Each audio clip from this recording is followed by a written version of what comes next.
Okay, we're going to go from painted artists now to the performing arts. A must-see dance company is making their way to Playhouse Square. This is their debut. Here with details, welcome Dance Cleveland Marketing and Artistic Director Sarah Sumbrum.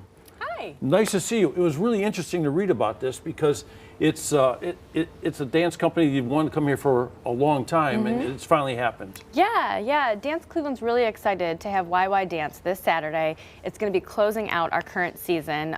It's kind of a finale performance, if you will.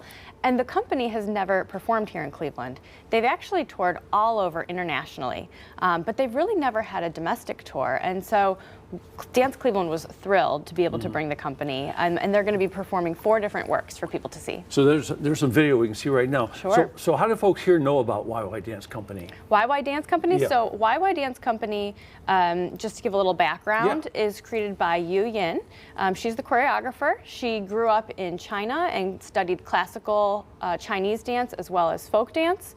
And then when she moved to the United States and really immersed herself into contemporary dance, she wanted to create her own technique. So she created her own technique called Foco technique, combining folk dance and classical Chinese dance and contemporary dance.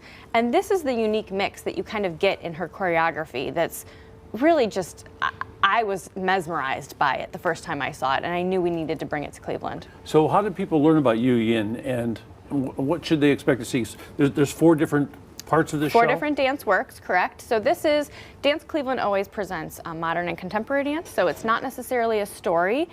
People shouldn't expect to see something and have to understand it immediately. It's really more about feeling the energy of her movement and going on that journey with her choreographically. One fun thing too is that one of her dancers and her rehearsal director, Grace Whitworth, actually grew up here in Northeast Ohio. Wow. So she'll be here with the company dancing, and Yu Yin will be dancing herself as well in both a solo and some of the other pieces, which is kind of rare. She doesn't always perform with her company, so this will be a really special opportunity. So what really stands out about this that makes it unique? Is it acrobatic, or is it rhythmic, or what? I would say definitely rhythmic. For those who have maybe studied Tai Chi or other movement styles, like karate, there's actually some elements of that.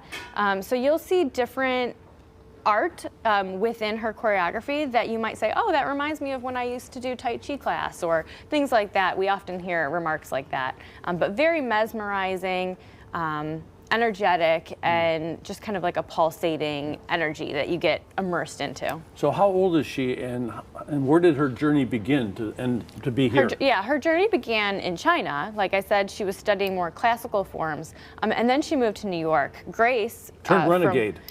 Grace from Northeast Ohio met Yin in Chicago, and then they moved to New York City, and she got her degree there before creating her own company. And so that trajectory has kind of kept her here in the United States, and now they tour all over. And you say she performs in these. She doesn't always perform, but Cleveland's getting the special opportunity where she's going to perform. So what made that happen, you think? Well, I had a discussion with Yin, and I said, yeah, I did, and I said, you know, we'd really like to see you perform. I saw her in a solo previously many years ago, because we often at Dance Cleveland will watch a company for a few years, especially if it's a new company, before we would decide to bring them on our season. And her solo was just amazing. When you watch her perform, she really just draws you into her energy, is the only way I can describe it. And so I wanted to make sure that she performed on stage. You talk about energy. How would you describe her physicality, like compared to other dance groups that bend this way? Sure. So, for example, when you see a ballet performance, you might see more stop and start and more structured movements. I would describe her movement as more fluid, and all of the movements go from one movement into the other. So there's always this continuation that's happening, and almost like a circular motion, rather than a ballet performance that's a little bit more structured, if you will, for most viewers. How would you describe the musical accompaniment of this? So she has a lot of different music that she draws from. She draws from a lot of different Asian cultures. We actually just had an event a few weeks ago where she talked about her influence from different cultures, because when she was in China, they not only learned Chinese dance, but they learned, you know, dance from Indonesia and other places. So she incorporates that music also into what she's creating. As a dancer, for you, what's the must-see about this? The must-see, I would say, there's really no opportunity to see something like this in Cleveland. Her technique of fusing both the folk, the classic Asian dance, as well as contemporary and modern, to me was extremely unique. And that's why I felt like she's a must-see, because I want Cleveland dancers especially to be exposed to that. And if they'd like to, there's also a masterclass Saturday morning. Dance Cleveland always hosts a free masterclass with all of the artists that we bring. And so people can actually learn to train in FOCO technique as well and get that opportunity. There you go, very special opportunity. We had all the information on the screen there. This Saturday night's the big show. And it is the big show, one night only. One night only. We do have tickets available, so make sure you get those tickets. Right. And if you use BOGO50 as your promo code, you can buy one, get one half off. There you go. There's there you a little go. piece of information that makes it even sweeter. Even sweeter. Thank you very much. Thank you.